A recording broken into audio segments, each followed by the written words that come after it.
एक गांव में दो दोस्त सुरेश और रोहन रहते थे।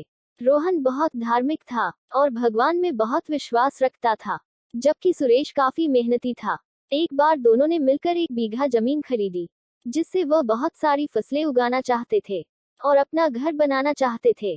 सुरेश खेत में बहुत मेहनत करता था, लेकिन रोहन ने कोई काम नहीं किया, लेकिन अच्छी फसल के लिए भगवान से जाकर प्रार्थना की।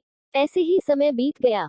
कुछ समय बाद खेत की फसल पककर तैयार हो गई, जिसे दोनों ने बाजार ले जाकर बेच दिया और उन्हें अच्छे पैसे मिले। घर आकर सुरेश ने रोहन से कहा कि इस पैसे में से मुझे अधिक हिस्सा मिलेगा, क्योंकि मैंने खेत में बहुत मेहनत की है। यह सुनकर रोहन ने कहा, नहीं, मुझे तुमसे अधिक धन का हिस्सा मिलना चाहिए, क्योंकि मैंने भगवान से प्रार्थना की तभी हमें अच्छी फसल मिली। ईश्वर के बिना कुछ भी संभव नहीं है।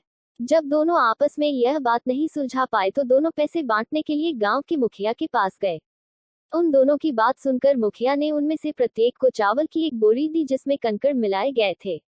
मुखिया ने कहा, कल सुबह तक तुम दोनों को इसमें से चावल और कंकड़ अलग करना है, फिर मैं तय करूंगा कि इस पैसे का अधिक हिस्सा किसे मिलेगा।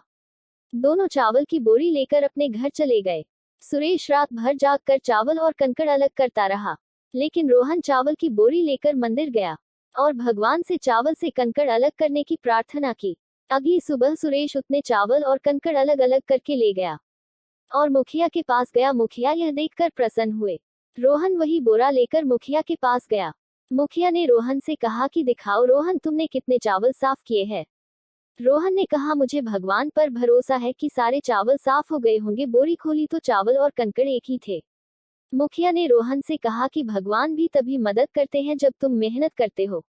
मुखिया ने अधिकांश धन सुरेश को दे दिया। इसके बाद रोहन भी सुरेश की तरह खेत में मेहनत करने लगा और इस बार उसकी फसल पहले से अच्छी हुई। हम सब भगवान से प्रार्थना करते हैं, पर हमें मेहनत भी करनी चाहिए।